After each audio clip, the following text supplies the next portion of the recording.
Good afternoon, everyone. Team Miyara is delighted to see you all here. Thank you for taking time out on a weekend and participate in the PowerPause conference. I'm Aishwarya Ravichandran. I come from a science background similar to our co-founders and hold a doctorate. I've been working with Miyara Health from the conception stage. Earlier, I was handling the science content and communication, and now I head operations. Today is a really special day for Miyara, and we are glad to host every one of you. Miyara was started with one simple belief that every woman deserves to feel informed, supported, and empowered through every stage of midlife. For far too long, conversations about women's midlife health and menopause have been quiet or even avoided altogether. But today, India is waking up to it. We are glad to be a part of this movement by providing a space where science meets empathy, where expert guidance meets real stories, and where community meets care. The Miyara app, which is being launched today, isn't just about technology. It's about connection and a celebration of women in midlife as vibrant, evolving, and powerful. More importantly, this app is a reminder to every woman that she is not alone and she never has to navigate midlife in the dark. So, thank you for your trust, your energy, and your stories. You are the reason Miyara exists and the reason it's growing into something so meaningful. Here's to new beginnings, shared journeys, and the power of women supporting women. Welcome to Miyara. Welcome home. I now hand over to Sanjana and Gayatri, Miyara's co founders, to share their stories. Thank you so much, Aishwarya, for that really powerful introduction. First of all, welcome to all of you who've managed to join live today. We really appreciate you being here.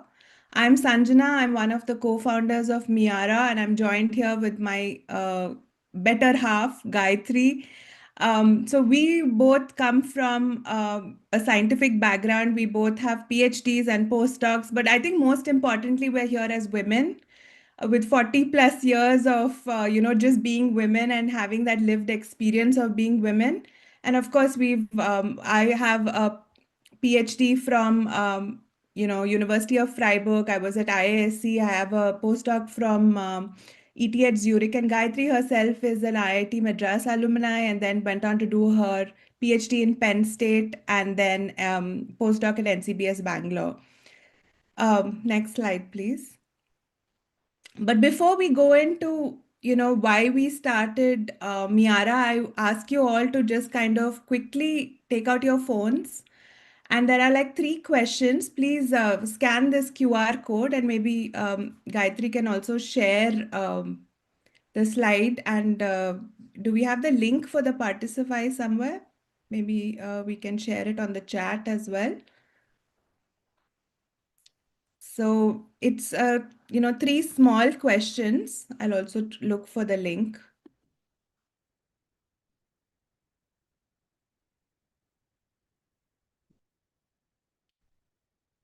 Just to kind of get a sense of who's in the room and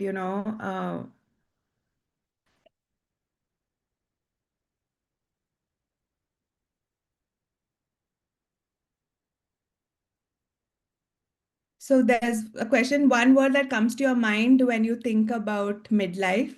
Things are coming in, weight gain, stress, tired. Yeah, maybe Dr. Jayshree will talk more about these things as well. Uh, Low energy, yes, absolutely. Do you want to go to the next slide, Gayatri? Yeah, are you able to find the right support for issues? Some people have said yes and never reached out for help. There's a mixed bag. And are you comfortable discussing your midlife issues in the immediate circle? Somewhat. Okay. We'll come back to this at the end, probably.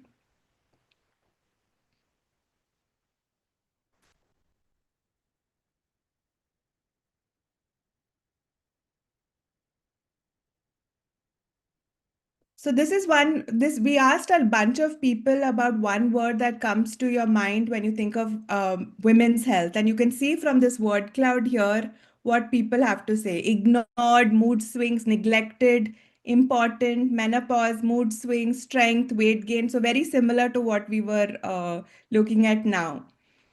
Over to you, Gayatri. Yeah. So keeping this in mind, what I want to tell a little more background about how Sanjana and I started this.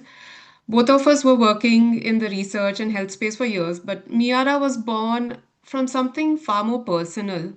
While brainstorming ideas, what happened was we were having the conversations kept circling back to our own health. What is it after pregnancy and postpartum? Why are we still not? Why are we suddenly started seeing all these different changes in our body?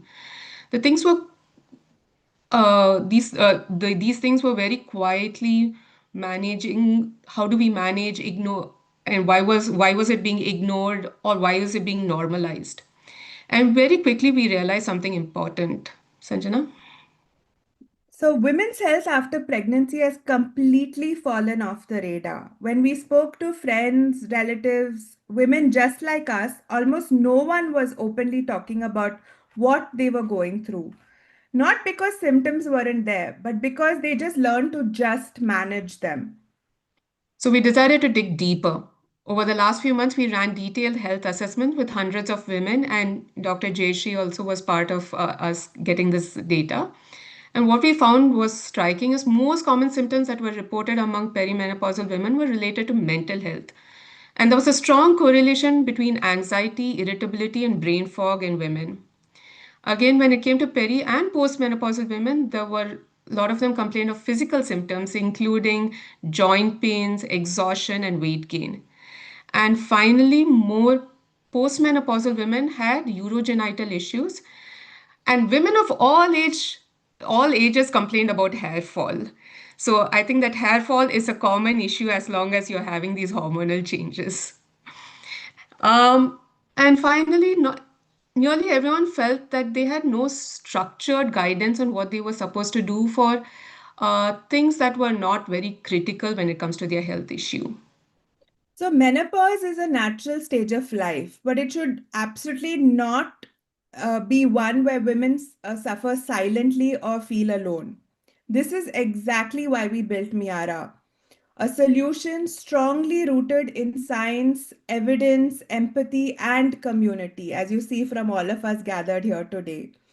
So, women have access to credible information, personalized support, and expert backed care. And today is a milestone in that journey, the official launch of the Miyara app, which we've been working really hard to build just for you, and the start of a movement to redefine midlife health starting in India. So, before we tell you more, it's our privilege to begin this event with a leader in the field of hormonal and metabolic health. Please join us in welcoming our keynote speaker, Dr. Jayshree Gopal, endocrinologist, who will help us decode midlife health with clarity, compassion, and science. Dr. Jayshree, just one second. Yeah, Dr. Jayshree is an American board certified in internal medicine, endocrinology, and diabetes. She is the director of Diab Endo India, Chennai, an institute which is an institute for diabetes, endocrine, metabolic, and lifestyle health. She's a visiting consultant at Kaveri Hospital, the vice president of Endocrine Society of Tamil Nadu and Pondicherry, associate dean for teaching and research at MV Diabetes Research Center, and she is the recipient of numerous awards for her exemplary work in this field. Over to you, Dr. Jayshree. Yeah, thank you very much, Gayatri, and good evening to everyone who's joined.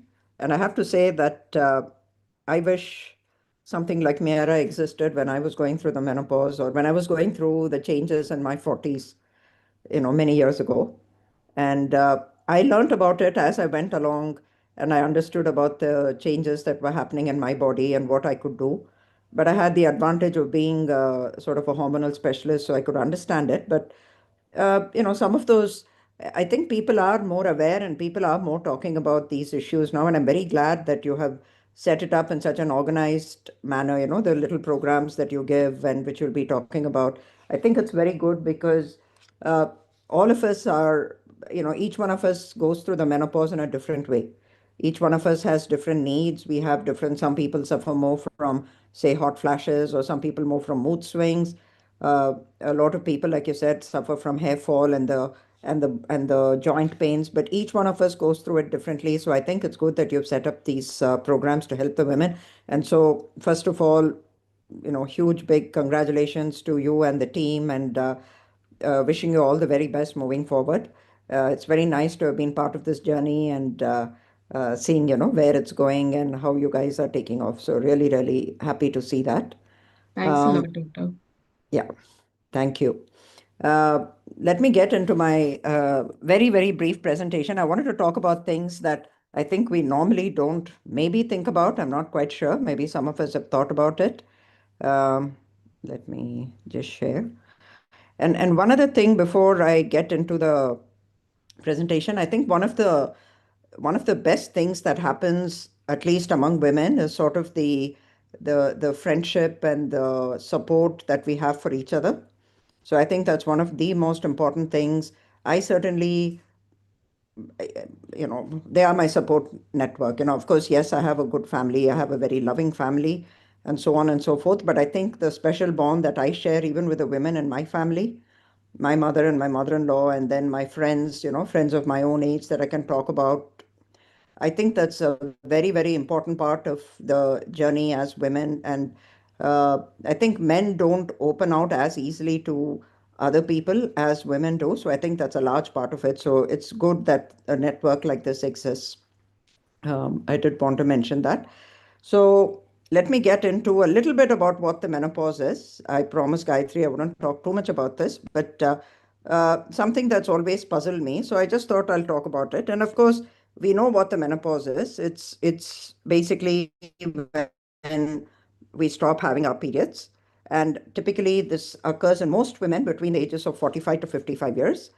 And it biologically, it also refers to the fact that the ovaries stop making eggs. So biological ability, loss of ability to make eggs is what is then associated with not having a period, and what we refer to as the menopause. And of course, we know that there is a long perimenopausal period where the changes of menopause, so women who start noticing, say, hot flashes and dryness and sleep disturbances, these things start happening anywhere from 3 to 5 years, and some women even longer, before the final stopping of the periods.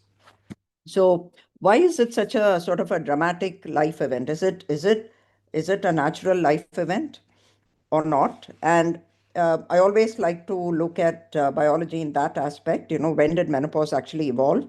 And interestingly, only the animals that have a lifespan which is similar to humans tend to spend a large, or at least a third of their lives in the period without reproductive ability. So if you think about humans, roughly you have this reproductive capacity till the age of about 40 to 45 years, and maybe we'll have a lifespan up to, hopefully, up to 75 to 80 years after that. So you spend about a third of your life without having the reproductive capacity.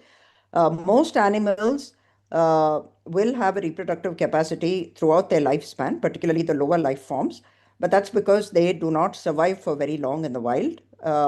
So, interestingly, the humans, apart from humans, the only other mammal species are whales and Asian elephants that are spend a significant part of their lifespan even after they have stopped having the ability to reproduce.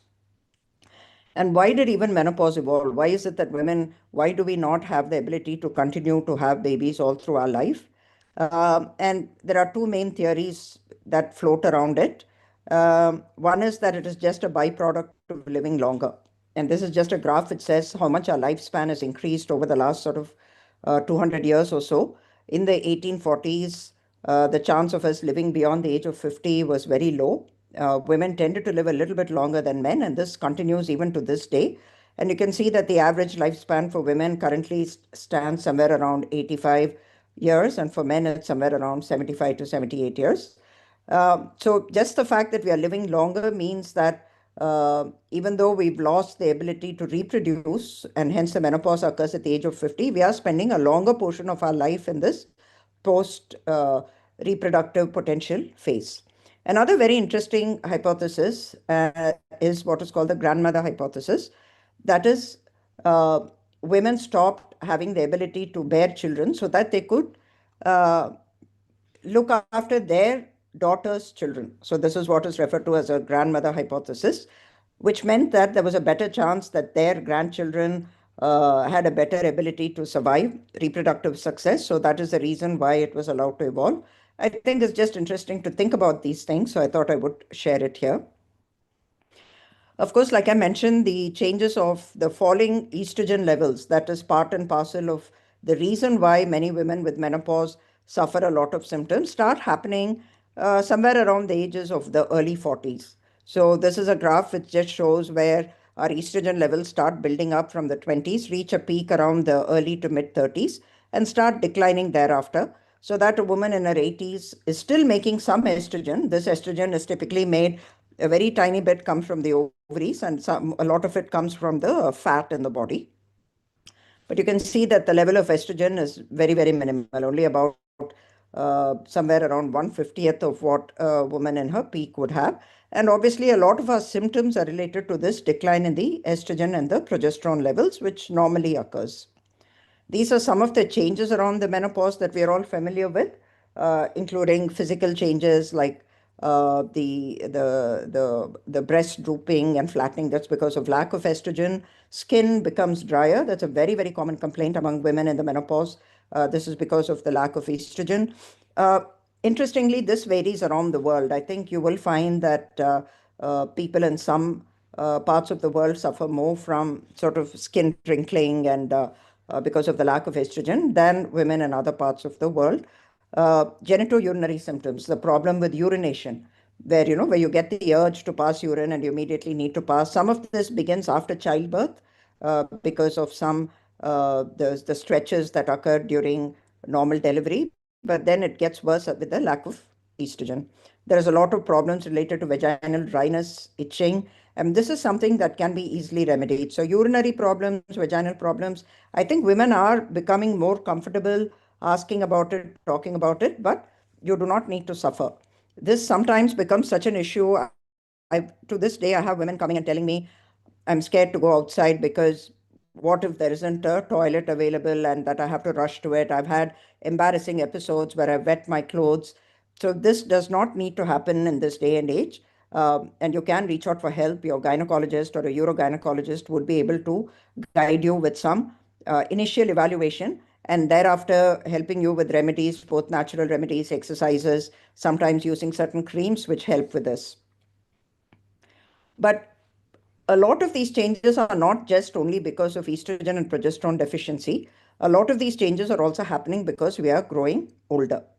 So as we get older, there are a lot of changes occurring in our body, including, for example, other hormone systems. Men also go through something similar to the menopause. They go through something called the andropause, where their production of testosterone becomes less with time. It is not as dramatic as for women. Women, the periods stop. So because the levels tend to fall a little bit more quickly in women, I think the symptoms are more.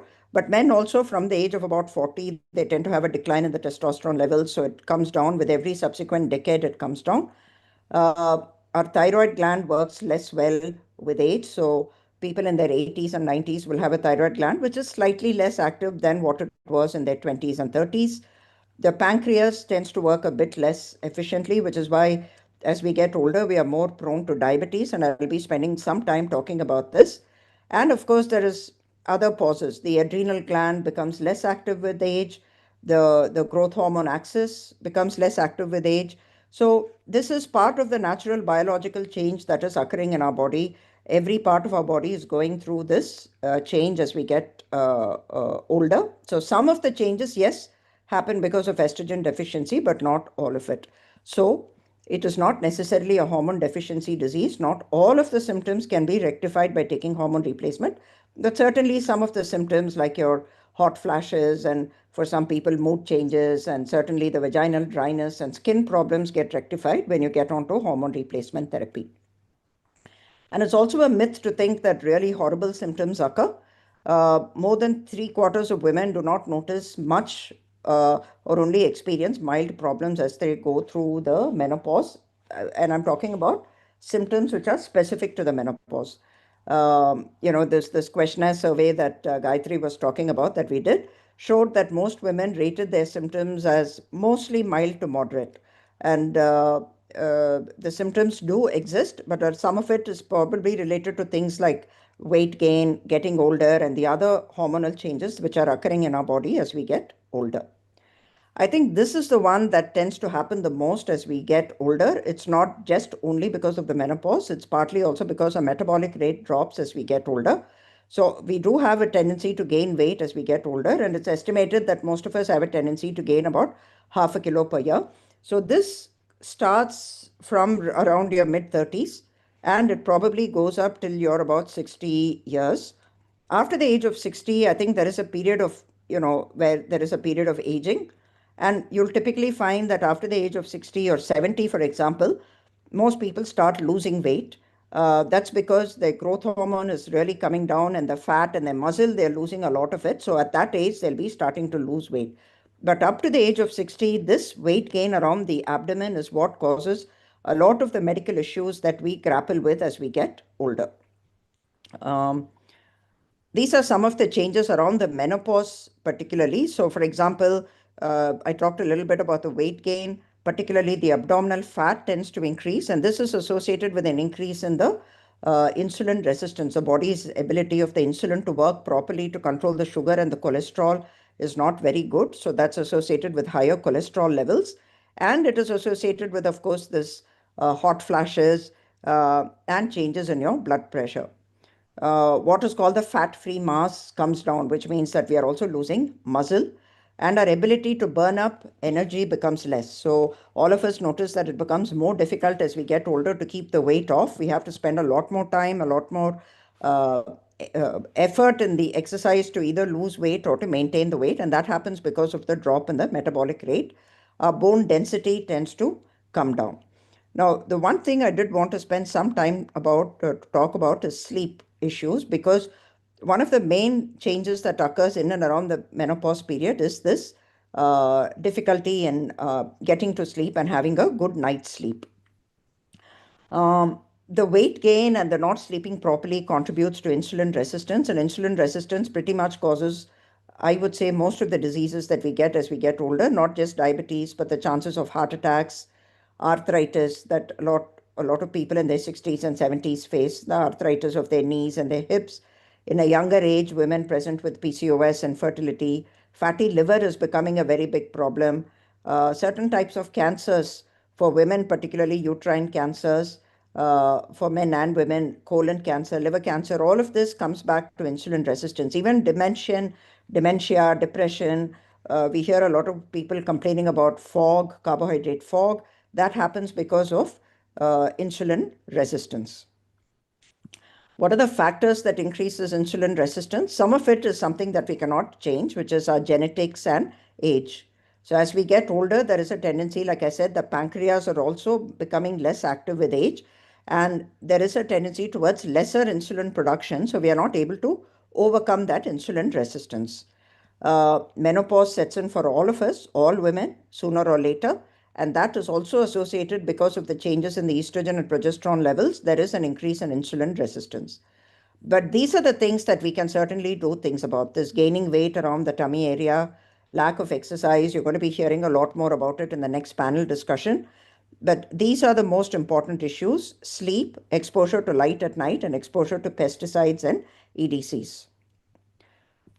These, I would say, are three major and sometimes neglected factors for the easy tendency to gain weight and the poor metabolic health that we sometimes land up with, and which we blame solely on the menopause.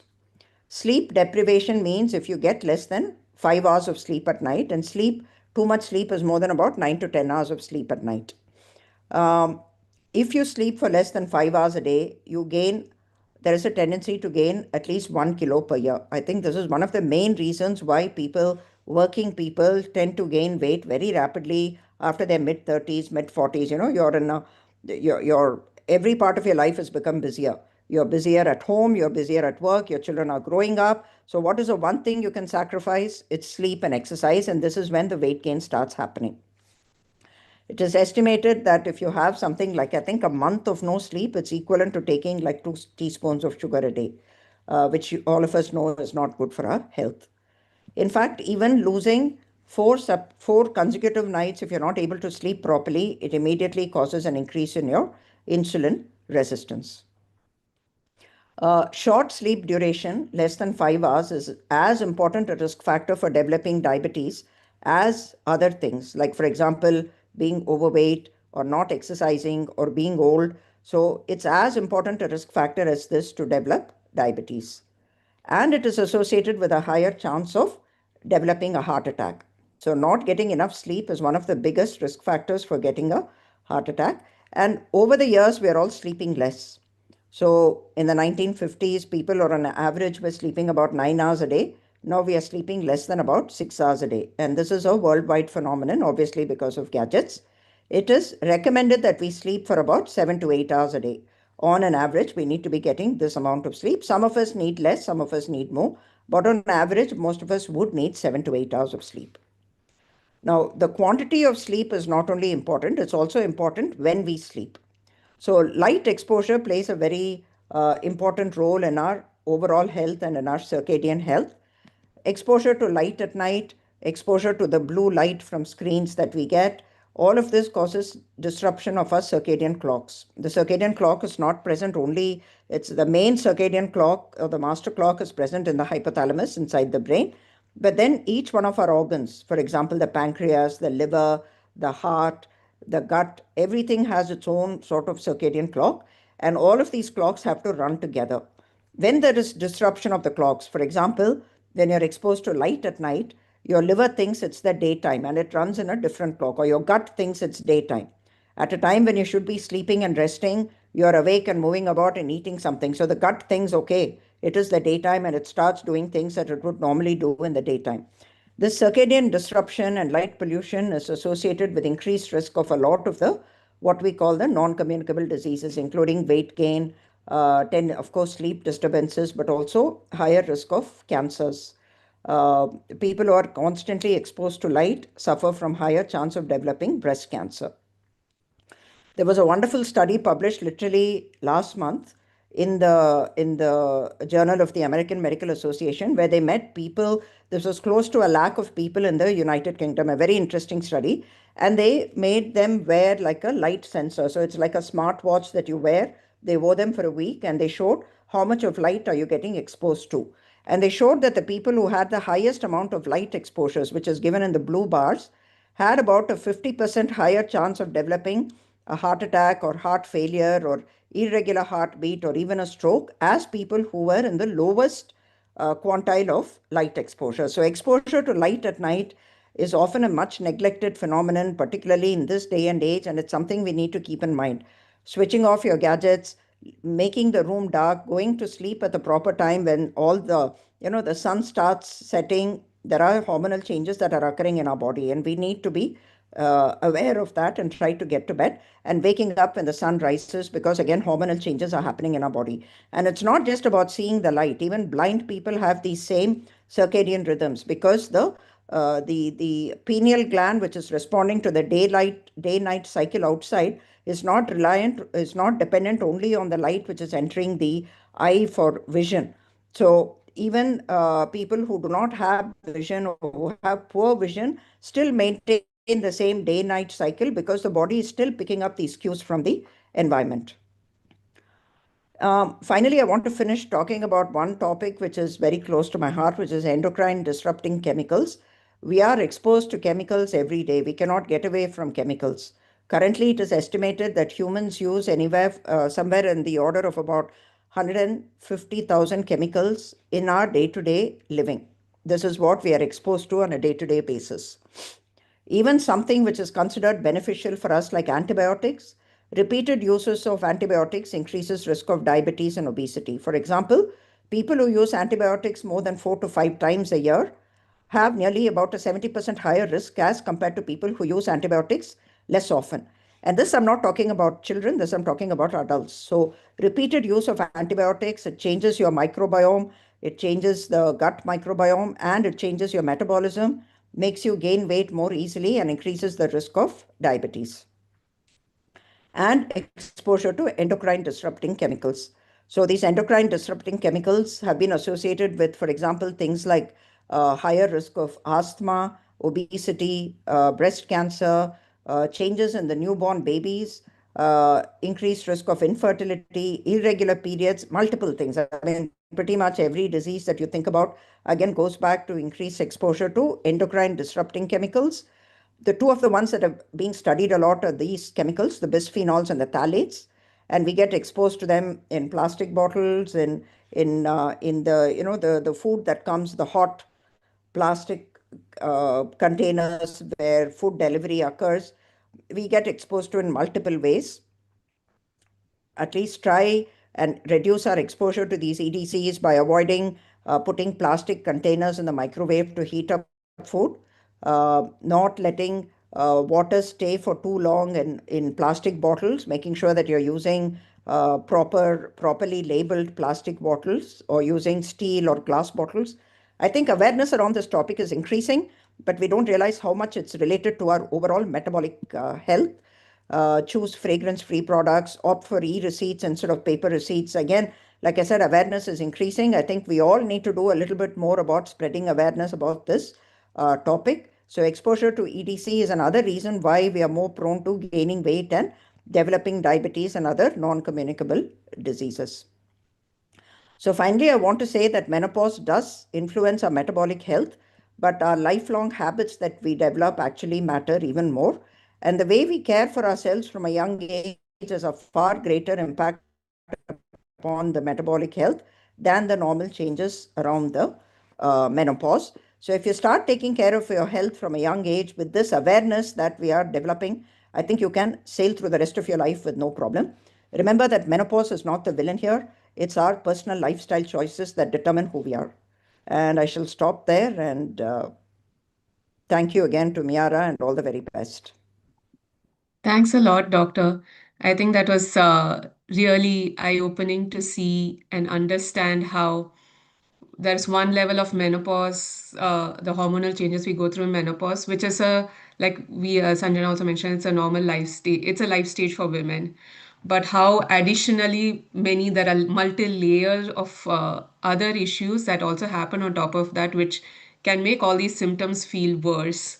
And we need to start earlier. And this is something that we also keep telling. It's not about starting in your 40s and 50s while you're going through menopause. It's something you need to start in your 20s and 30s, uh, where you need to start taking care of things. So thanks a lot. For the audience, if you have any questions, please leave it in the chat. We will take them up. I think there was one question. In terms of wellness, in terms of lifestyle changes, if there was one non-negotiable, I know you mentioned sleep. Is that the non-negotiable, or is there anything else you would say that, or maybe two, 3 points that these are the things you need to start with? Yeah. So I think sleep is, I would say sleep is even more important than exercise, for example. Mm. So given a choice between waking up at 4 in the morning and exercising like crazy versus getting 7 to 8 hours of sleep and doing maybe a half an hour or 1 hour of lesser exercise, honestly, I think the sleep is more important. You know that exercise has a bell-shaped curve. So when Yeah. you sort of increase your exercise, you're not going to get more benefits. You have that sort of Goldilocks zone where It the is good. exercise works the Mm. best. So sleep, I think, movement all through the day. I think Soumya is going to be talking about exercise and movement. Yeah. And mm, staying well hydrated, staying happy. I mean, everything all goes together, I think. I Yeah. don't think there is a single thing. Yeah, there's a question. Can we address perimenopause also with lifestyle? Is it, I assume it's perimenopause. Can we address perimenopause also with lifestyle changes? Very much so. Very much so. Very much so. Mm, I think if you're, it all gets interconnected, right? I mean, obviously, if you're exercising better, you sleep better. When you sleep better, you're able to cope with the changes of perimenopause better. When you're exercising, again, your pelvic health improves. So mm. I'm saying it all just goes together. There isn't Goes together. one or the other. Yeah. I have one more question. I think we have discussed this before.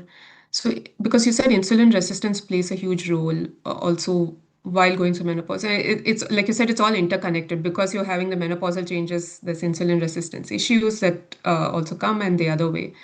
But one PCOS is another hormonal change that women have.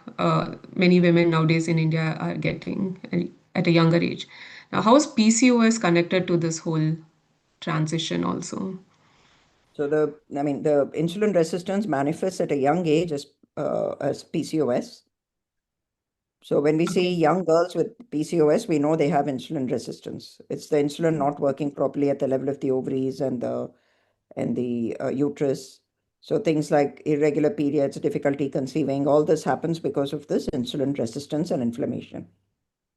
Okay. And you are more chances of having this insulin resistance when you're going through menopause again if you had PCOS. Yeah. Very much So, so. So for example, particularly, I was talking about the link between insulin resistance and cancers. I said that's one of the offshoots. Sorry, I didn't spend much time in that slide. To me, insulin resistance and inflammation is at the core of pretty much every disease we're going to get as we get older. That's why I said depression, dementia, fatty liver, everything, head to foot. Pretty much every okay. disease we think of, every non-communicable disease, is in some way contributed to a large extent by insulin resistance and inflammation. PCOS girls, particularly the ones who do not get more than, say, 2, 3 periods in a year, have to be very careful because that combined with obesity puts them at higher risk of developing endometrial cancer, a type of a cancer of the lining of the uterus later on in life. Mm, PCOS is one of the biggest risk factors for that, particularly because of the obesity and the insulin resistance. okay. So there's And a, it is known that, sorry, I just wanted to say it is yeah. known that women with PCOS are at higher risk of developing heart issues later on in life because of the same thing. It's the same insulin resistance which is manifesting at that age, unless you've Mm, addressed it adequately. yeah. So how, there are two more questions. I will stop after that. How can we best manage pancreopause? So, Yeah, so I thought, yeah, like the menopause, everything pauses. I think basically making sure you don't overwork the pancreas from a young age. And what I mean by don't overwork the mm, pancreas is eat less. And because your pancreas are going to work more when you're going to eat more. So when you get into the habit of eating less from a young age, the pancreas are not overworked and you can make it, keep it leaving, working longer. does And it, I have to, yeah, no, I just wanted to say, as far as diet is concerned, I think the basic philosophy is if your body doesn't need it at that point in time, it's junk for your body. mm, That's the way to think about it. So, most of us are just landing up in problems because we eat more than what we should, what our body needs. true. So yeah, thanks a lot. I think with that Yeah. we will go to the next step. But thanks a lot. This was really eye-opening to see the multi-layer uh, multi layers that are involved in our health and where we need to, and all of it is from our lifestyle. So there is a very basic foundational layer that we really need to work on. And I think our panel will be addressing this further also, going into details of each one. So thanks a lot, Dr. Jayshree. And Thank you so much. we hope to Thank you. continue our journey together also. And Dr. Jayshree has been really helpful. We will be mentioning this again in the end of the sessions, but Dr. Jayshree has been helpful for us from the last 2 years with Miyara. She has been guiding us at different points with all the questions we had. So thanks again. Thank you Thank you. so much. Thank you again and wish you all the very best again. Yeah. Yeah, thank you. Sanjana, I am. Yeah. So now we'll get, so again, thank you, Dr. Jayshree. And now we're getting to the most exciting part of why we're all here today. Of course, Dr. Jayshree's talk and the panel as well. But so now we're officially launching the Miyara app. So, Gayatri, go ahead. You're on mute. But yeah. Yeah, no, my thing is okay here. Sorry, the presentation I do is not working. The technical problems are always Yes, part of the journey as well. So, I will. Is it? Do you want to try? yeah, I can also do that. 1 second.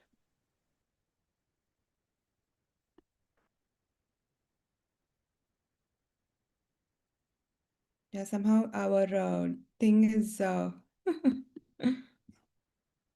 1 minute, guys. Sorry about that.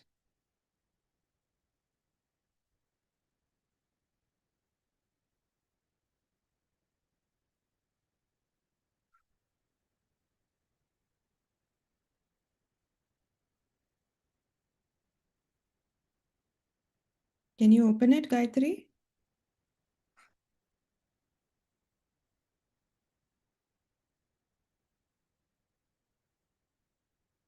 I think this is the thing with the company, with a tech company and a tech product. There are always some technical glitches sometimes. So thank you all for being patient with us. I'll just open it in a second. Now I think I got it. Yeah. I'll share the slides, Gayatri, then.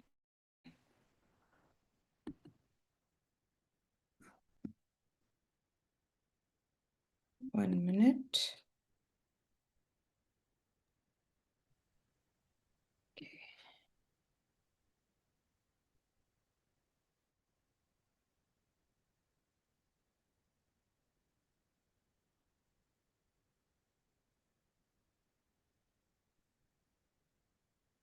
Can you? Are you going to, or should I? Yeah, Okay. I'm just seeing. Can you see my screen now? Not just yet. Now, yeah. Okay. So now we're officially launching.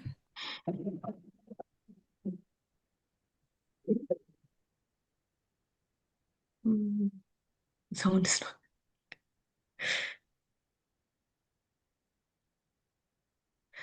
There's no sound, Sanjana, I think.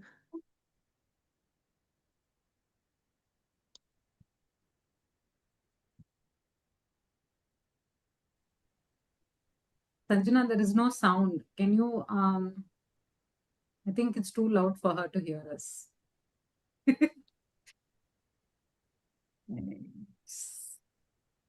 Sanjana, you would need to share the sound as well.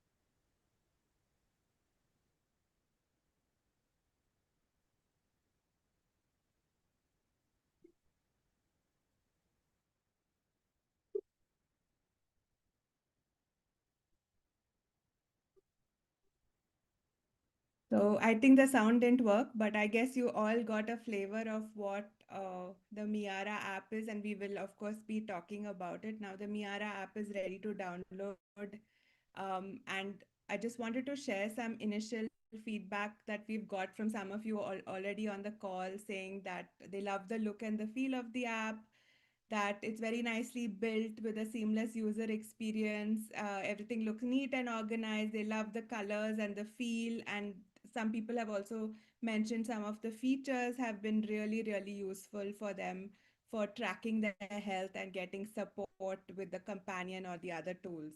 But before I think you just got a little bit of a flavor of what the app does. And but I will want to just spend uh, first of all, tell you to take out your phones and download the Miyara app today. You can send us a screenshot and when you've downloaded it, because we are handing out prizes and different discounts, and I think Gayatri will talk about that in the future, but maybe they can also put the app link in the chat on YouTube as well as on Zoom today, because we really want all of you who are on the chat and who watch this later on to download and start using the Miyara app, because this is really built with a lot of passion and, by us for you. Uh, so what are the different features of the Miyara app? So one of the features, because we've been listening to women and women don't feel validated and don't know what steps to take in their life, we developed a companion. So this companion is really a validation, a means, an empathetic friend, as we call it, my yar, Miyara, to kind of tell you about, where you are in this life stage and what you can do about it. The other feature that we're very happy about is tracking, because you can track your symptoms, have more detailed conversations with a doctor or whoever else in your family, that this is what you're going through, this is what it's not something that you're imagining, so it's really something that really real, and that you can build on and take support for. The other feature is our resource library. So all of us here, the Miyara team is built by scientists. So we've really been very careful on the kind of information that we provide for you. And this you can also find in our resources on the app. But tracking is not enough, right? We can't just leave people with questions and no answers. So with the tracking, we also help you understand the patterns. For example, your symptom status, what kind of patterns you're seeing with your symptoms. When are you having hair fall? Is it related to your cycle? When are you having hot flashes? Is it because of some triggers? And most importantly, we have programs and services to make you feel better. So you can book our expert services as well, and some of the experts are on the call. So if you have detailed questions, about certain things, you can definitely reach out to us and we can connect you to the experts. But I think most importantly, we want to build with you. And I think Gayatri will talk about how we want to build with you, because this is the first set of features that we thought were important to put together for you. But there are a whole host of things that we can do in the future. And we want you to be instrumental in helping us, build out that journey. So then I think now we'll move on to Aishwarya, and she can, and the panel discussion, and she can introduce our experts if they're all on the call already.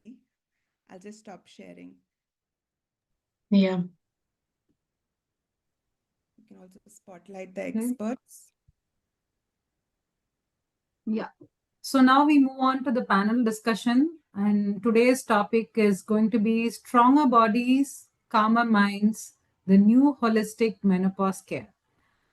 For this, we have three experts with different expertise who will guide women through midlife. So our first panelist is someone who brings incredible expertise and compassion to an area of women's health that deserves so much more visibility. Dr. Anuja Chandrana holds a doctorate in physiotherapy and is a certified neurologic clinical specialist with deep training in movement and sports science. She specializes in women's health and pelvic floor care, supporting women through challenges like incontinence, pelvic pain, organ prolapse, postpartum recovery, sexual dysfunction, and so much more. What we love most about Dr. Anuja is her ability to blend clinical experience with real empathy, helping women reclaim comfort, confidence, and control over their bodies. We are glad you are here, Dr. Anuja. Welcome. Thank you Our so much. next panelist, sorry. Yeah, go ahead. Yeah. Our next panelist brings the heart of mental health to this conversation, something we value deeply at Miyara. Dr. Nivedita Sudheer is a highly accomplished consultant psychiatrist trained at two of India's most prestigious institutions, CMC Vellore, and Nimans Bangalore. Her work spans anxiety, depression, mood and sleep disorders, stress related concerns, and relationship challenges. She has a special interest in women's mental health, especially during postpartum and perimenopausal periods. She believes in holistic approach, bringing together both medications and psychotherapy to support women's personal well-being. Welcome, Dr. Nivedita. And Thank you.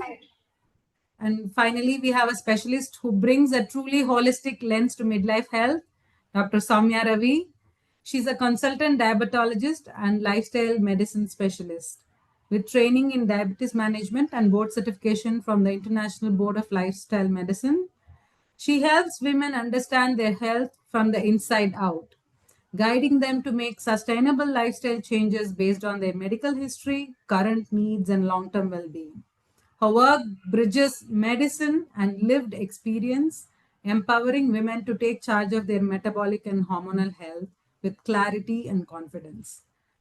Please join me in welcoming our panelists. I hand over to you. And this panel is Thank you. moderated by Sanjana.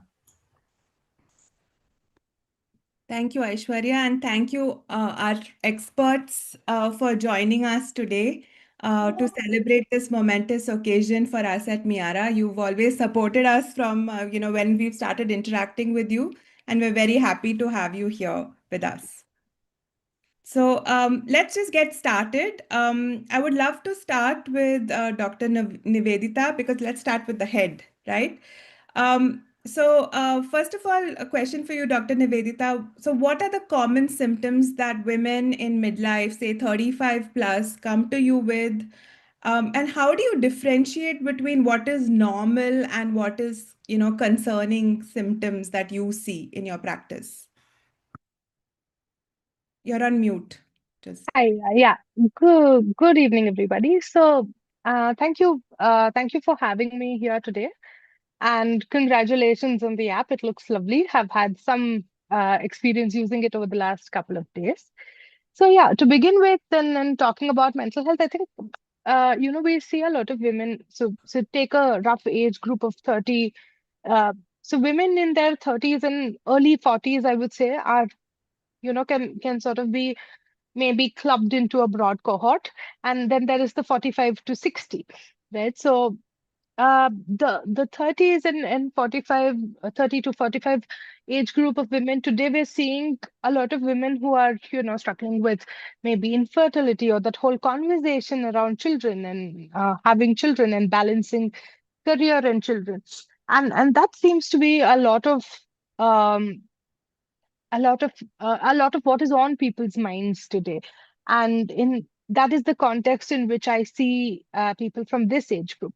Whereas if you're talking about people who are in their late 40s and maybe in their 50s, um, these are people who sort of passed that transition, or at least have completed their family, are children are either in high school, or they're sort of going off to college or things like that.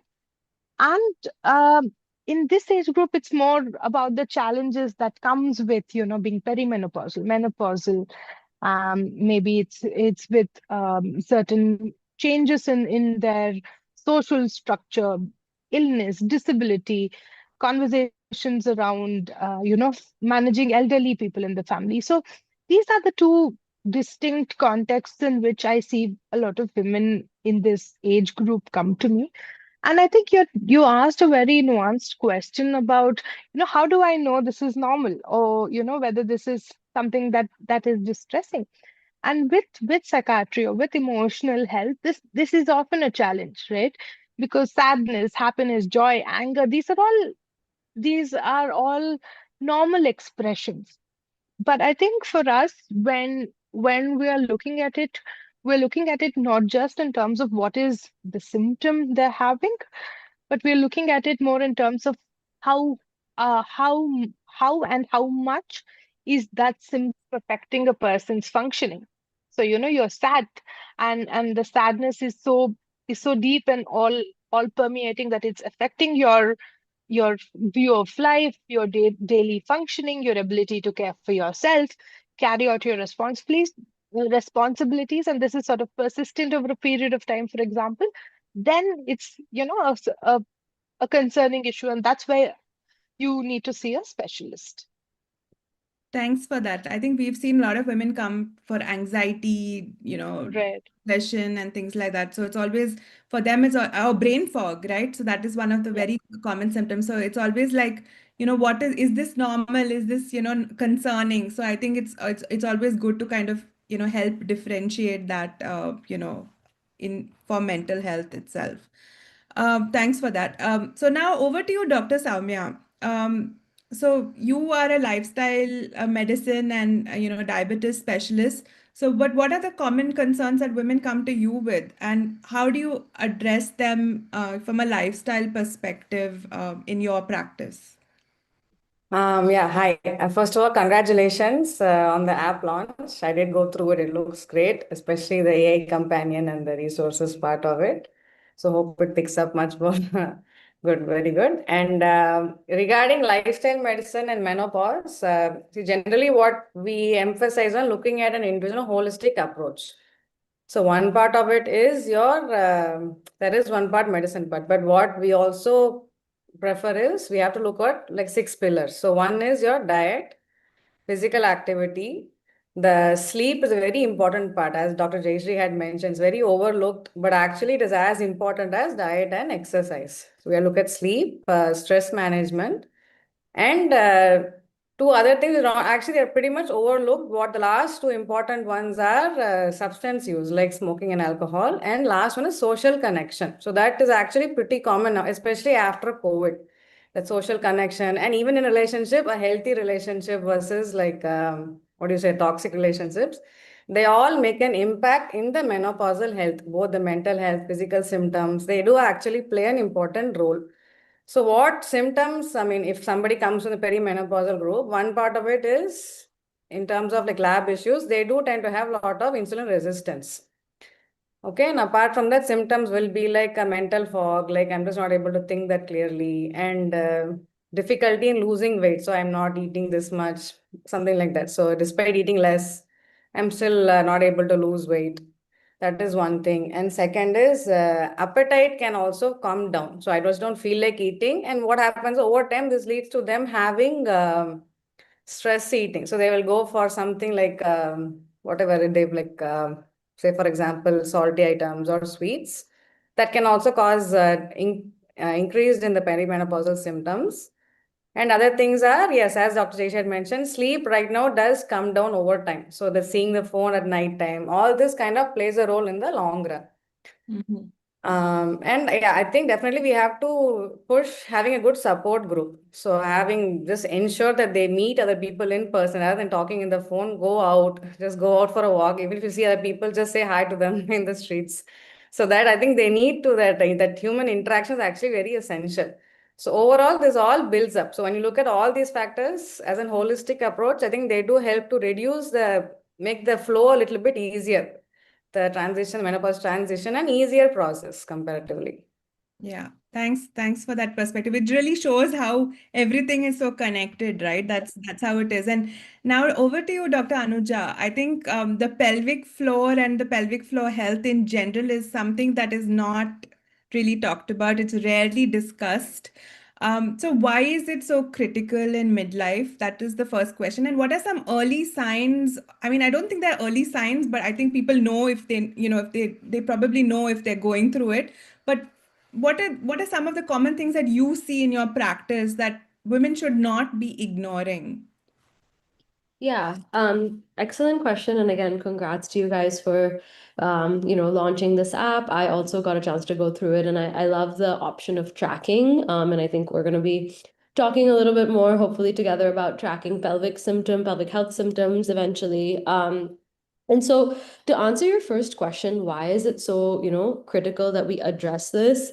Ideally, honestly, we're addressing this before it even happens in midlife. But what happens during our perimenopause and menopause stages is that because our estrogen levels start to come down, a lot of times the symptoms that we might have been experiencing very minimally, or it wasn't affecting our quality of life, right? Maybe we were just like having urinary incontinence like once a year because, and it was like just kind of random off things.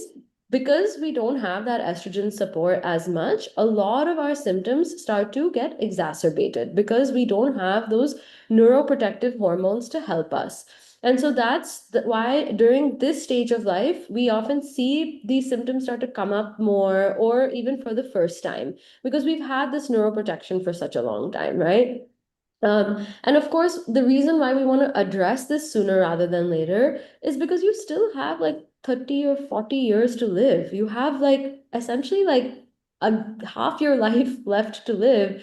And why should you be suffering during that time? Like, I think it's so important. I think that the work you guys are doing is so important because you're reminding women that like this is not the end of your life, right? Like, menopause is not the end. It can often be the start. So it's just like a reminder that, again, even with these symptoms, right, make sure that you're addressing it now because you have so much more left of your life. Now, to answer your second question about, things that we commonly see and symptoms wise, so I'll start with the bladder. Very often, urinary incontinence. Now, not only stress urinary incontinence, which is when you're laughing, coughing, sneezing, jumping, adding any kind of increased abdominal pressure into the system. But I also very often see urge urinary incontinence, and I'm seeing this more and more, where you're getting this sense that you need to urinate and you're having a hard time holding it until you get to the washroom. And that could be the 1 minute it takes to get up from your sofa and go to the washroom, or it could be the 15 to 20 minutes it takes if you're in the car or at a mall waiting to go to the washroom. So I am seeing this more and more, as well as an increase in urinary frequency, which is actually often tied to anxiety. And so, a lot of women are not addressing, their overall anxiety, and then that plays a role on their pelvic health as well. So, that's the link that we see, which is super fascinating.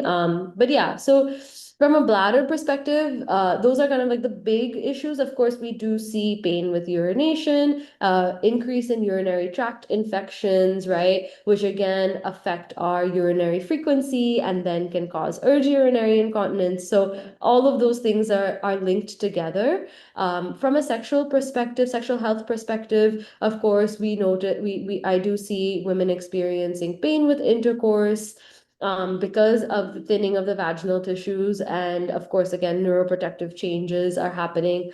Mental health also has an effect on this. Stress has an effect on this. So we do see this as well. And then from a bowel perspective, we see an increase in potentially anal fissures and hemorrhoids because of the changes in tissue again, as well as, pelvic organ prolapse, both from a vaginal perspective of like you're seeing cystocele, so bladder prolapse, or also rectal prolapse. So those are kind of like the main common symptoms that we see specifically for women who are going through perimenopause and menopause. Yeah, thanks for that. It's so fascinating. I mean, I'm actually very glad that we chose all of you to be in this panel because it really shows that I was recently at this talk where they were talking about menopause as being as a neuroendocrine like disorder. So it really shows that from your brain to your body to your gut to everything, how it's all connected. And it's nice to get all your different perspectives on that. So now, Dr. Nivedita, speaking of the neuroendocrine part of it, I recently came across a study as well that said that somebody with urinary incontinence actually had a risk for even Parkinson's disease. So there are studies coming out in this sense as well. But now that we're talking about perimenopause and menopause symptoms, how do you deal with women who come to you with these symptoms? So what are the things that you tell them? How do you treat them in your practice? Right. So Sorry. Yeah. So with people who come in perimenopause or in menopause, I think we are looking at a whole host of symptoms, right? And think of it as a spectrum. You have people who come with symptoms, right? So it could be symptoms of anxiety or anxiety about the changes that's happening within my body. What's happening? I'm not quite sure I understand. It could be anxiety about social changes or perceived changes in the environment. How are people going to view me? Or what if I have hot flashes while I'm at work? So you have symptoms, right, on one end of the spectrum, and then you have the disorder, okay, which is, I'm so sorry. Yeah, when we speak of disorder, I'm talking about anxiety, an anxiety disorder or a mood disorder, commonly depressive illnesses, right? So we have people who come in with symptoms, we have people who come in with a full-blown disorder, and then we have the entire gamut in between, right? So, and I think each of it requires a nuanced response. So when people come in with symptoms of anxiety, symptoms of depression, oftentimes, I engage them in a conversation about what these symptoms mean to them. How are these things affecting you? What inhibitions perhaps, or what notions they have about these symptoms, or how it affects their functioning on a daily level. And oftentimes we find that, a lot of women here, especially who come in with symptoms, need need to know that, okay, this is a part of what a menopausal transition looks like.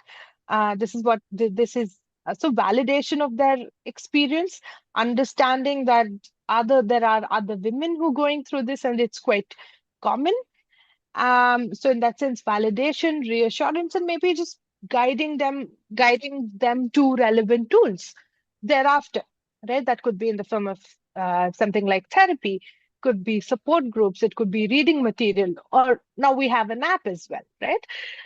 And then we have women on the other extreme, or rather, I must say, the other end of the spectrum, right? So we all know that menopause is sort of a biological milestone. There are a lot of hormonal changes taking place in the body.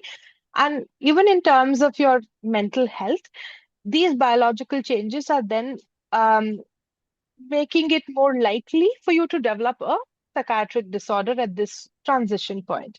And therefore, we do see women who come in with either a relapse of depression. So, say somebody who's had depression in the past comes in with a relapse of depression, or they come in with a relapse of anxiety disorder, or sometimes even new onset, right? And for all of these, I think then we address the illness, which and that could be either a combination of medication, therapy, lifestyle, or all of the above in most cases.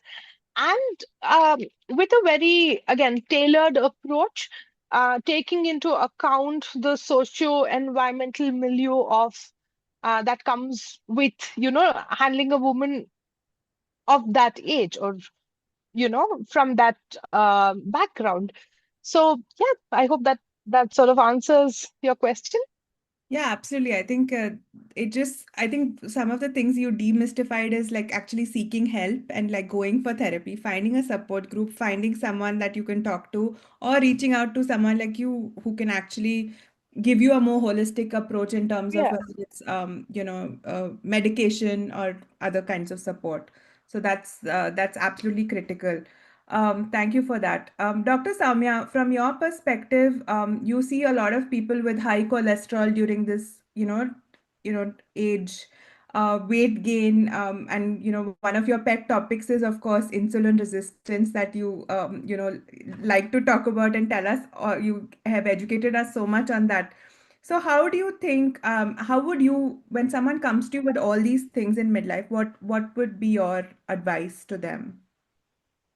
Yeah, right. So one of them is, as you notice, many women, there is a tendency for weight gain, especially in the abdominal and like the hip areas, right? So one thing is we have to understand is there is also a biological distribution of weight in this area in the midlife. So as especially after 30 years, One is the metabolic rate does come down. And second, because of the hormonal changes, there is a higher chance of the fat deposition around the lower abdomen and the back and like the gluteal regions and the hips and all. But what we want to focus more on is not just the fat under the skin, it is the fat which is around the organ. That is a visceral fat. That is a technically dangerous fat, right?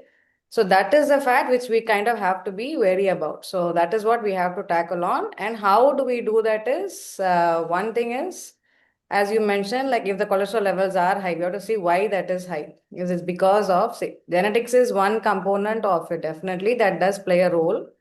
But we also have to look at how their lifestyle is. So, for example, what they're eating, if it is like high in terms of processed foods, lot of like refined foods, which is so available right now. And the time of eating also matters. The more frequently they eat after 7 p.m., the harder it is for the body to process the foods. We'll look at that. And like just in general, like how if they're eating fruits, they're eating vegetables, fiber, how's the fiber content, and the ratio of the foods, we have to look at it. Second is the physical activity. Okay, so what you're noticing now is because of the work nature is like that and the time zones and all, there is lesser, I mean, priority also changes. So the priority given to physical activity is different in the 20s than in the 30s and 40s. So it does tend to take a back seat. So there is a less time spent for physical activity, right? So that we have to look at it. So how much of them are they doing for cardiac and muscle training? So muscle, I always emphasize this, muscle is like the metabolic factory. It is where the calcium metabolism takes place, where like multiple hormonal changes do take place. It is not to be ignored. So muscle, definitely we have to look at it. Something small, like even something like doing squats, like whenever you get a chance that even, I mean, small things which they can do at the workplace, like once in 2 hours, just do some 5 squats or wall push-ups. So they have those like rubber balls. Just try to do it when you're in a meeting or something. So small changes have to be done to make sure that there is no loss of muscle tone, which does happen as somebody ages.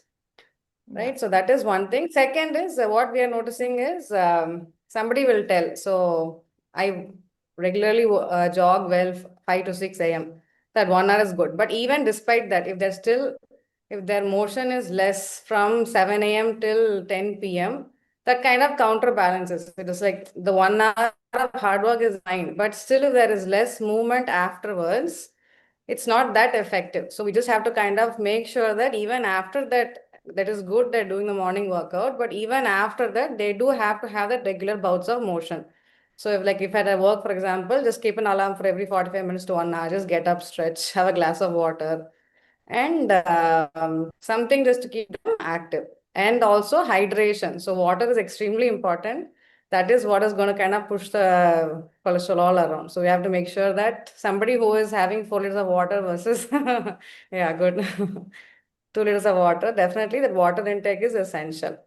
Yeah. Right. So we kind of look at the person as a holistic approach and definitely sleep. So if they are going to have late sleep, even despite taking medicines, if they're going to sleep only after midnight or something, that is going to be a health risk. So all the sleep hygiene is important. So try to kind of wind down by around 10 o'clock or 10:30 if it's possible.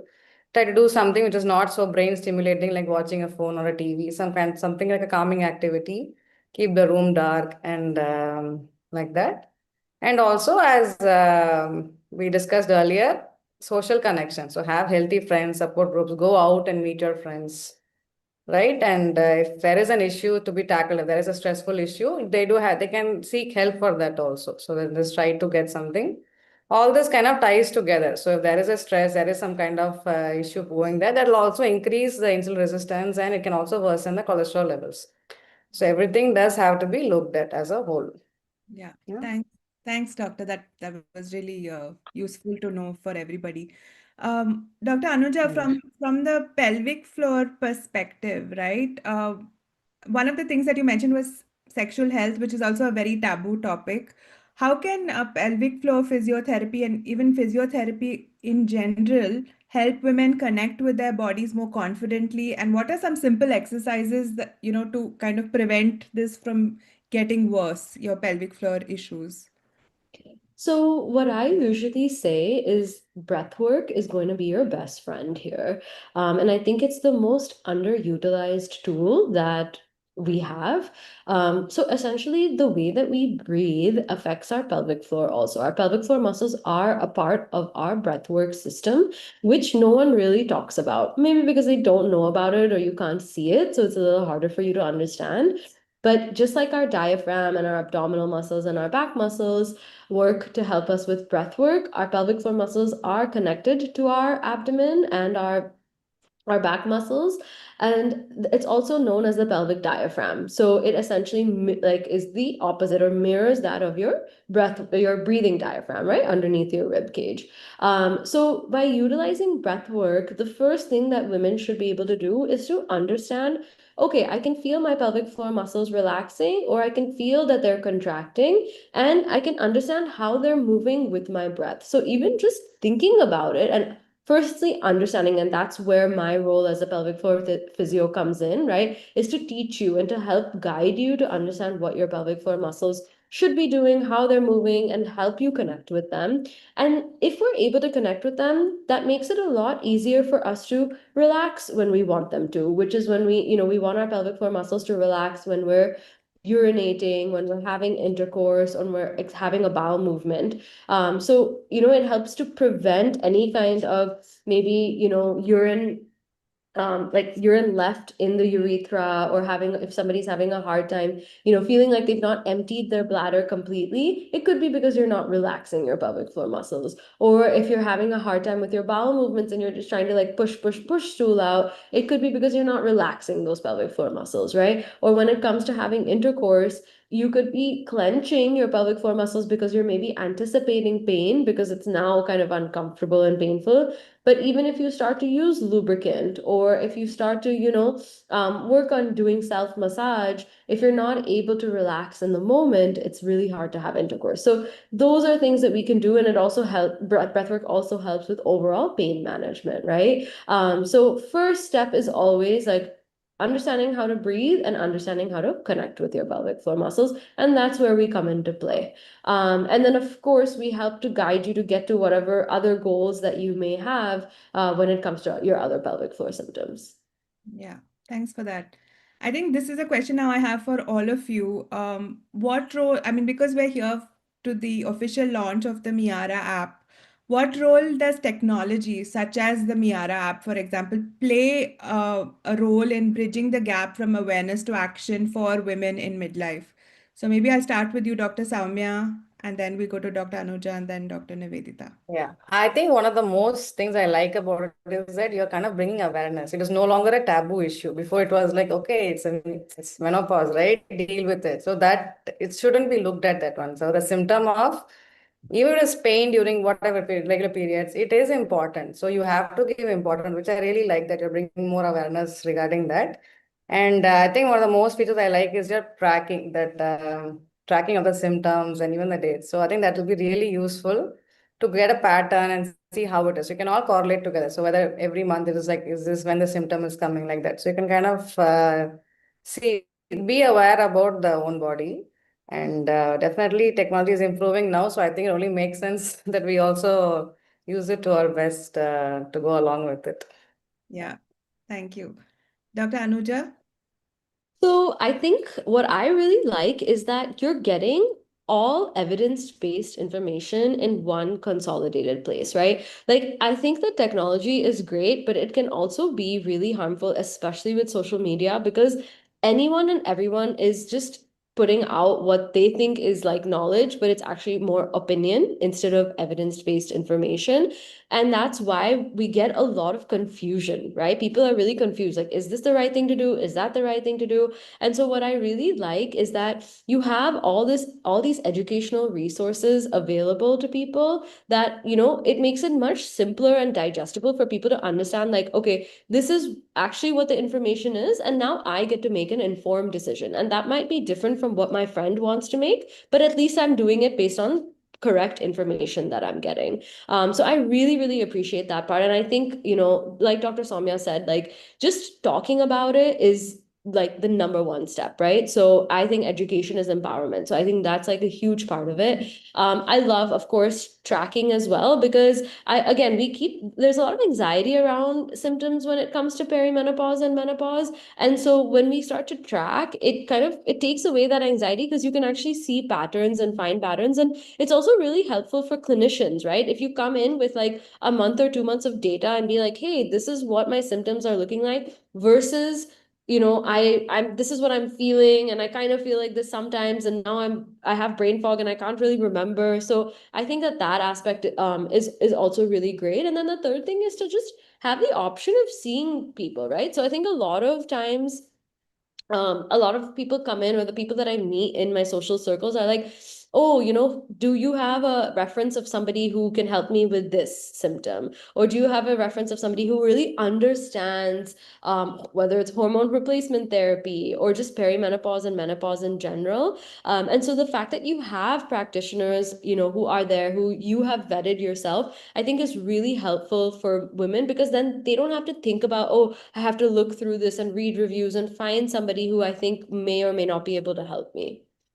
Yeah, thank you so much for that. That's absolutely why we are building it and why we continue to build in this space. Dr. Nivedita?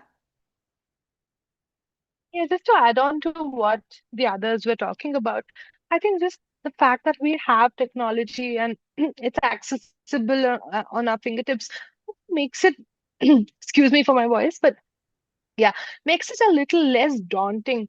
So sometimes the just the idea of having to go to a hospital, go through all of those rigorous formalities, see other people, you know talk to one two, and then you get to meet the specialist. Sometimes that in itself can be overwhelming. The thought of it itself is overwhelming, right? And oftentimes we find that deters people from approaching specialists for help, especially when it comes to mental health, right?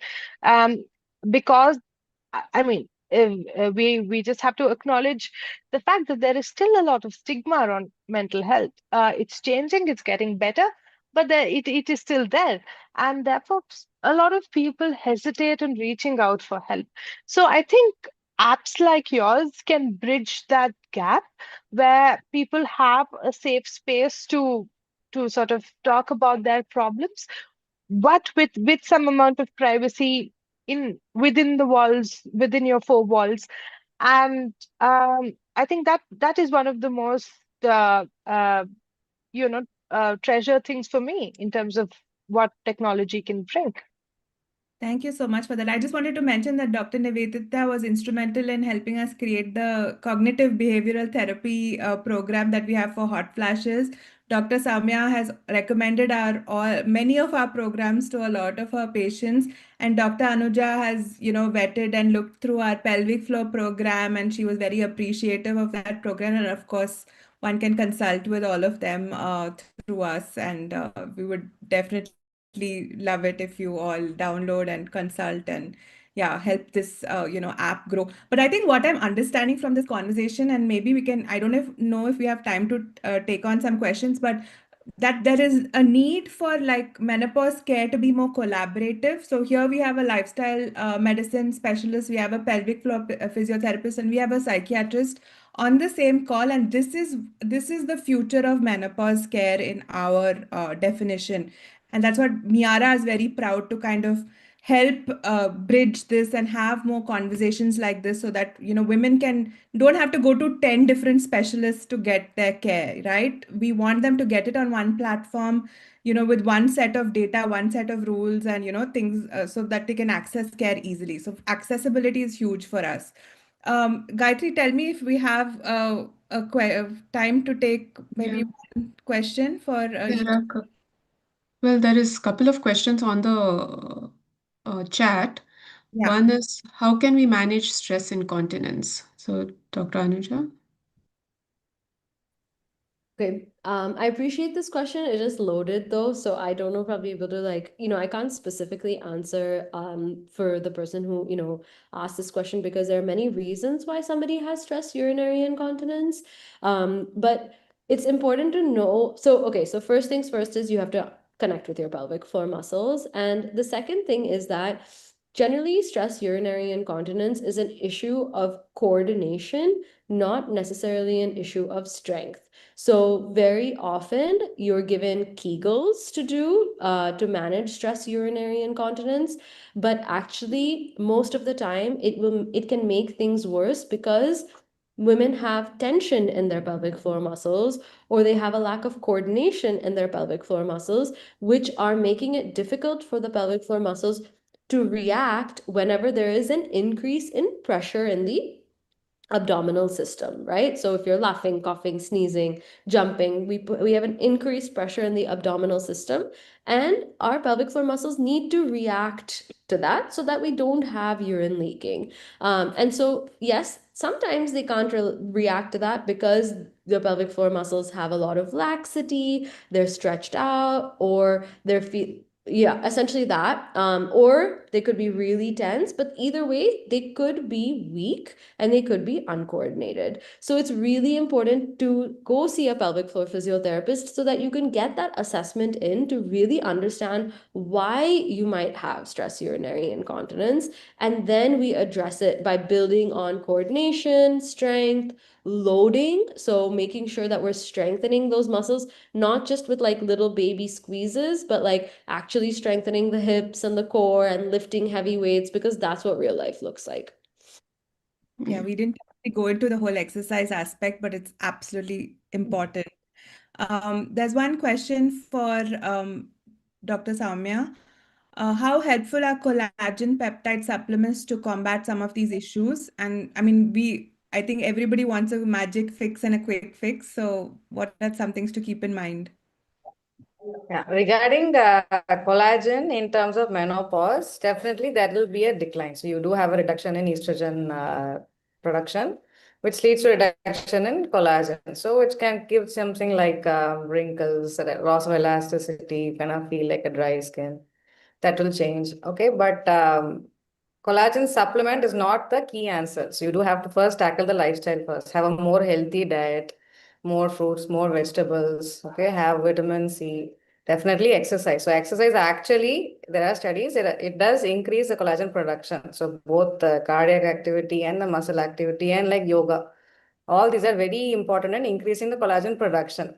So without doing this, just a collagen supplement, I think it's kind of like not that effective. But on top of this, if this doesn't work and the symptoms are still there, then maybe you can consider a collagen supplement. But first priority, I think, should be the diet, exercise, and focus on good sleep. Yeah.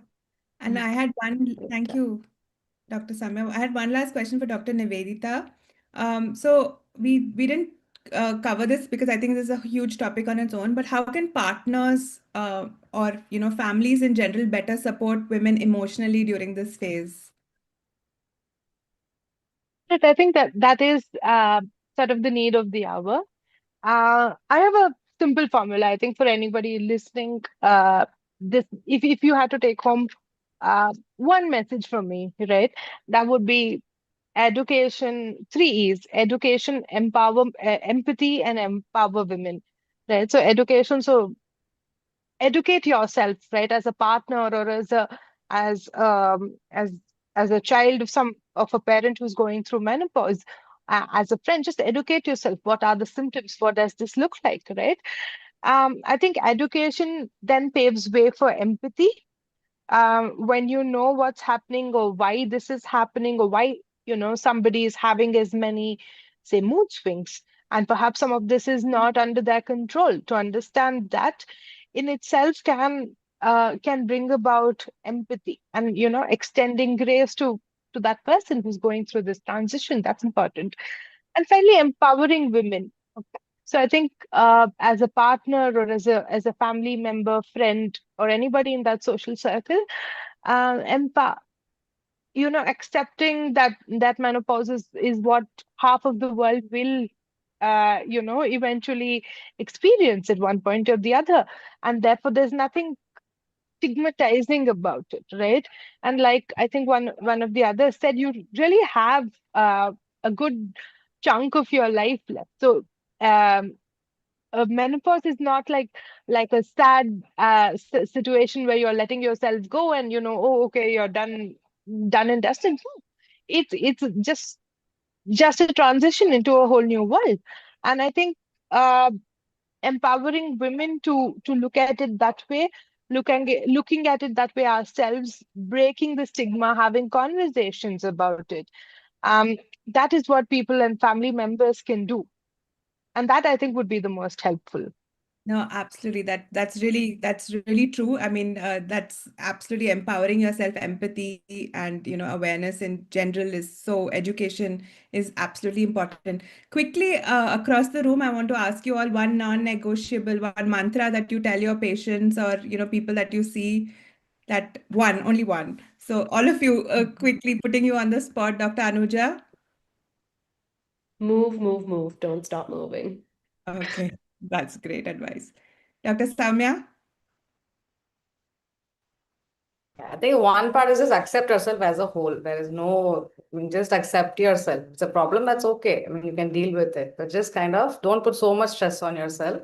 You are an individual. I think you have to kind of accept it. So everything happens for the best. So Yeah, great. Dr. Nivedita? I think for me, it's kindness and grace. To show kindness and grace to yourself the way you would to others around you.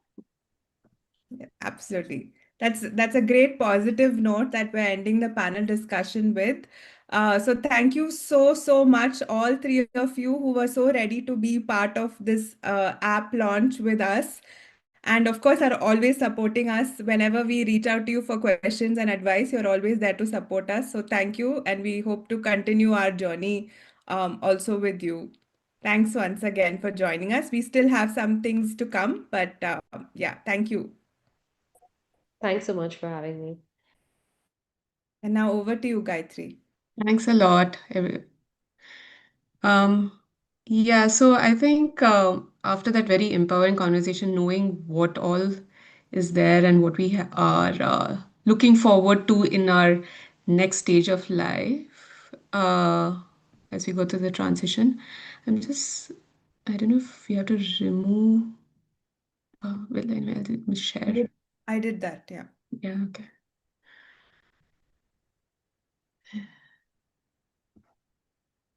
So I think earlier we couldn't see the video, so let's give it a second try with sound of the launch.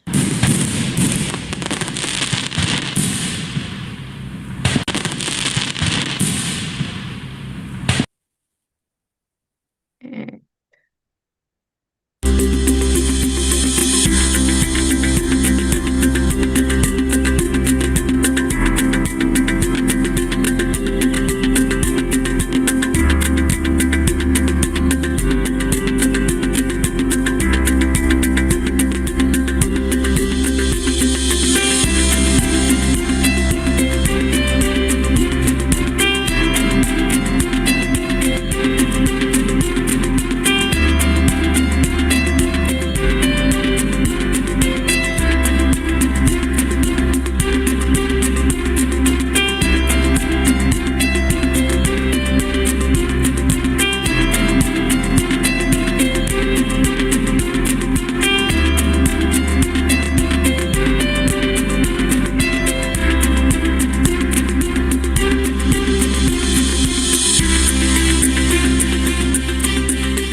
Thank you.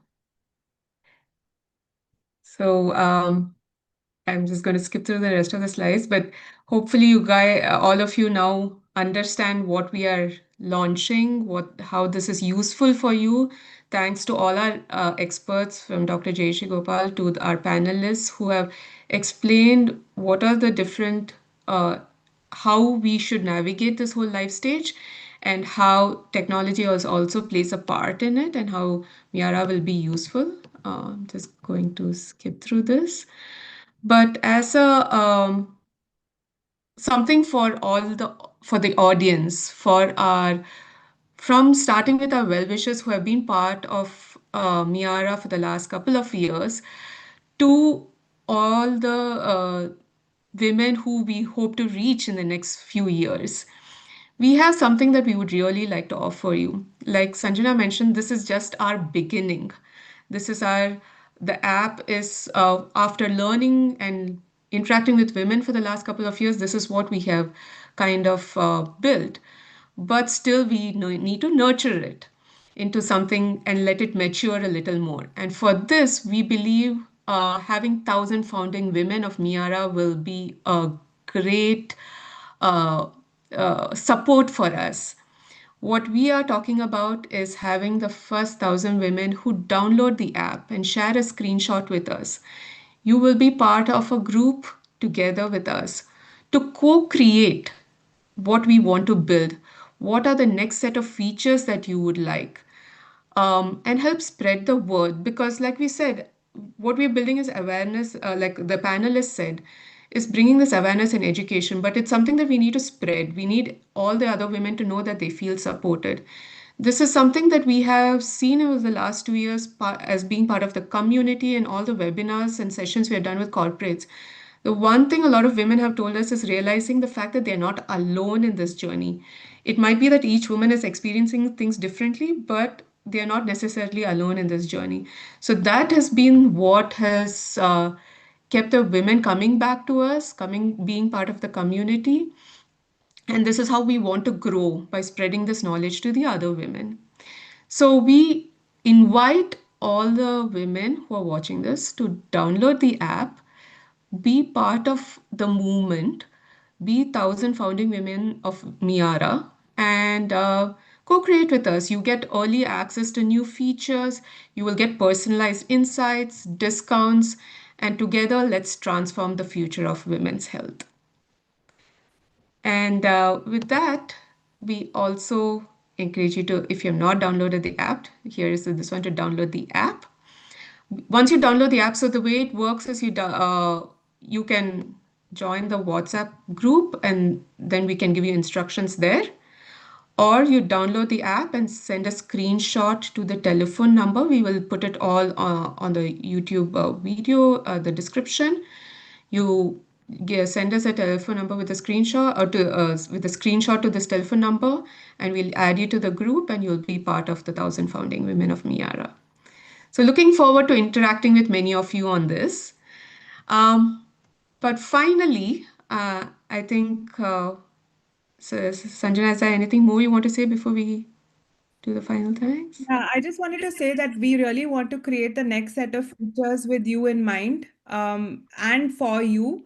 So that's why this 1,000 founding women is such an important, destination that we want to reach in the next few months, because everything, as women ourselves, we understand what women around us are going through, but we cannot speak for all women. So that's why we need more voices in the room, more people at the table.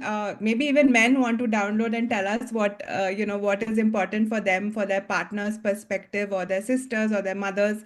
So we really encourage all of you to not only download but also share the link with others. There was a question about data privacy and security, and of course that is our foremost priority. There will be no third party sharing of your data. Whatever data we collect is for our, just to make the app better and make the experience on the app better. So that is definitely our priority. And that being said, it is the beta version of the app. It is the first version of the app. So we will be continuously improving, and that's only when people like you who are in the room today download and spread the word about the app. Yeah. That was We the have only a thing that. detailed privacy policy in place, where even the personal data is separated from the health data that you provide. So yeah, you can go through the privacy policy also on the in terms of data privacy. And like Sanjana said, yeah, we one of the main things is we will not be sharing this data with third parties. That is not the intention of Miyara at all.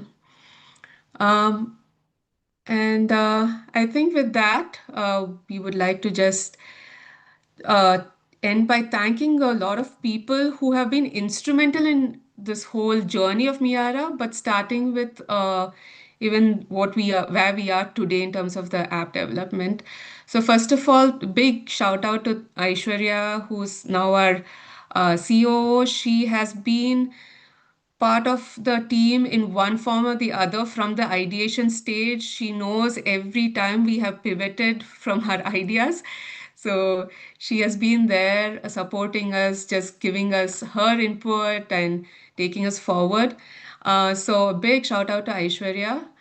Next is Sandhya, who for this app development the last 1 year, she has been instrumental in encouraging and pushing us towards technology, because technology is we have Sanjana and I keep talking about building a tech product, but she is the one who actually drove the whole process of actually starting it out and getting it here where we are here today. And our family and friends, so our immediate family, our spouses, kids who have been super supportive through whatever we have put them through, our parents, our in-laws, our extended family, we have siblings, and their support, they've always been encouraging. So our family and close friends who have been encouraging. But most importantly for this app, I need to thank the tech team who have helped put this together. So Appscentic, specifically Akshay, Dheeraj, and Aniket are the ones who have helped put the Miyara app together. Ankit and Unmesh are the ones involved in the design of the app, the UI UX of the app. And Devyani and Selva are our social media experts who have the last 6 months have really helped build our social media presence and encourage us to go out there and market this whole product. So thanks to all of them. We have a host of doctors who have advised us over the last many years. Apart from Dr. Jayshree and the panel today, we just who have also been giving us a good advice. We also want to just mention Dr. Vikram, Dr. Sahiti, Dr. Hitesha, Dr. Grishma, Dr. Rubina, and Dr. Vahida. But this is not all. I think we have a lot more people, so Sanjana will go through it with a short video. Yeah. Is it? Yeah. So I want to, first of all, this is not in chronological order, but Richa, Rosemary, Ramya, Dr. Jayshree, Gargi, and Anupama, who are there with us from the start.